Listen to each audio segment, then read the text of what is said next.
में आज हम बैलेंस शीट सीखेंगे। गेटवे ऑफ टैली में आपको यहाँ पे डिफरेंट ऑप्शंस दिए हुए हैं। सबसे पहले उसमें है रिपोर्ट में फर्स्ट वन है बैलेंस शीट। आज हम बैलेंस शीट के बारे में जानेंगे। बैलेंस शीट पे क्लिक करते ही आपके सामने इस तरह की स्क्रीन ओपन हो जाएगी। बैलेंस शीट यानी कंपनी की overall details balance sheet year ending में बनाई जाती है, जो कंपनी का स्टेटस यानी कि कंपनी का फाइनेंशियल पोजीशन हमें शो करती है। यहाँ पे हमने बनाई है ई-ज्ञान की एट 1 सितंबर 2013 की। यहाँ पे आपको बैलेंस शीट दिखा रहे हैं। आपको यहाँ पे स्क्रीन के राइट हैंड साइड में ऑप्शन दिया हुआ है कि बैलेंस शीट आपको किस तरह से देखनी है। जैसे कि हमने यहाँ से पीरियड चेंज करना है, तो चेंज पीरियड पे हमने क्लिक किया F2 प्रेस करके। हमें यहाँ से 1 अप्रैल 2013 से 31 मार्च 2014 तक का देखना है। तो आप देख सकते हो 31 मार्च 2014 तक की बैलेंस शीट आपको दिखा रहे हैं, जिसमें loans, liabilities, current liabilities, profit and loss, जो भी अमाउंट है। जैसे हमने करंट लायबिलिटीज़ पे क्लिक किया तो हमें यहाँ पे क्रेडिटर्स, जो भी क्रेडिटर्स हैं उनके नेम दिखा रहे हैं। उसके बाद प्रॉफिट एंड लॉस अकाउंट दिया है कि हमने यहाँ से प्रॉफिट किया है या लॉस किया है, वो डिटेल आपको दिखा रहे हैं। स्क्रीन के राइट हैंड साइड में एसेट्स दिखाई हैं, जिसमें कैपिटल अकाउंट और करंट एसेट्स हैं। आप उसमें से भी देख सकते हो। जैसे करंट एसेट्स में हम देखें हैं सन्ड्री डेटर्स है, कैश इन हैंड है, बैंक अकाउंट है। इस तरह से हमें सारी डिटेल बता रहे हैं बैलेंस शीट में। उसी तरह से अगर आपको डिटेल फॉर्म में देखना है तो स्क्रीन के राइट हैंड साइड में F1 की है डिटेल, उस पर क्लिक करेंगे तो डिटेल फॉर्म में आ जाएगा। अगर आपको कंडेंस फॉर्म में देखना है तो अगेन F1 ऑल्ट के साथ प्रेस करोगे या फिर यहाँ से क्लिक करोगे स्क्रीन की राइट हैंड साइड में फर्स्ट F1 पे, तो ये कंडेंस फॉर्म में आपको दिखाएगा। इस तरह से आप उसको देख सकते हो।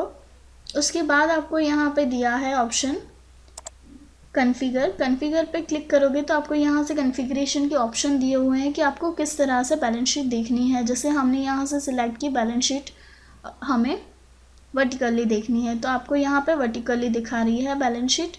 अगेन हम कॉन्फ़िगरेशन में जाएंगे, F12 प्रेस करेंगे तो आपको यहाँ से वर्टिकल में नो कर दोगे तो बैलेंस शीट वर्टिकल में से निकल के जैसे थी वैसी हॉरिजॉन्टल में वापस सेट हो जाएगी। उसके बाद प्रॉफिट एंड लॉस देखना है तो हम यहाँ से यस करेंगे और बाकी के सारे एज इट इज़ करेंगे तो आपको यहाँ पे प्रॉफिट एंड लॉस अलग अलग आपको दिखाएगा। उसके बाद अगेन हम कॉन्फ़िगरेशन में जाएंगे। कॉन्फ़िगरेशन पे जैसे ही हमने क्लिक किया या फिर F12 किया तो इस तरह की स्क्रीन खुल जाएगी। उसमें भी आपको फर्दर कोई चेंजेस देखने हैं। जैसे हमें यहाँ से शो परसेंटेज देखना है तो हम परसेंटेज पे यस करेंगे तो आपको परसेंटेज दिखाएंगे। शो वर्किंग कैपिटल पे क्लिक करोगे तो वर्किंग कैपिटल, बाकी सारी डिटेल सेलेक्ट करोगे तो आपको दिखाएंगे। जैसे हमने परसेंटेज पे क्लिक किया तो यहाँ पे आपको परसेंटेज दिखा रहे हैं कि करंट लायबिलिटीज़ के कितने परसेंटेज हैं, कैपिटल अकाउंट के, करंट एसेट्स के कितने हैं। अगर नहीं चाहिए तो हम यहाँ से नो कर देंगे तो वो निकल जाएंगे। उसी तरह से मेथड ऑफ शोइंग बैलेंस, आपको बैलेंस शीट कैसे रखनी है वो भी आप सेट कर सकते हो। आप देख सकते हो हमने यहाँ से वर्किंग कैपिटल को हटाया है और मेथड ऑफ शोइंग भी नॉर्मल रखी है।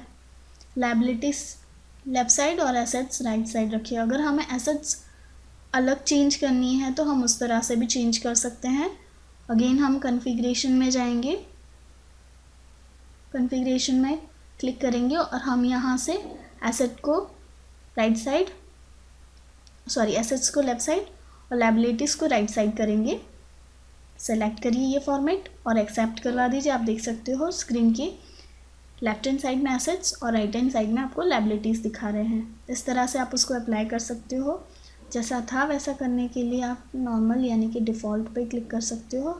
स्केल फैक्टर में भी आपको यहाँ पर डिफ़ॉल्ट स्केल फैक्टर से डिफरेंट आप जो भी स्केल फैक्टर सेलेक्ट करना चाहो, 100, लैक्स, मिलियंस, हम जैसे यहाँ पे नॉर्मल सेलेक्ट करते हैं यानी कि डिफ़ॉल्ट। इस तरह से हम बैलेंस शीट देख सकते हैं। Thank you.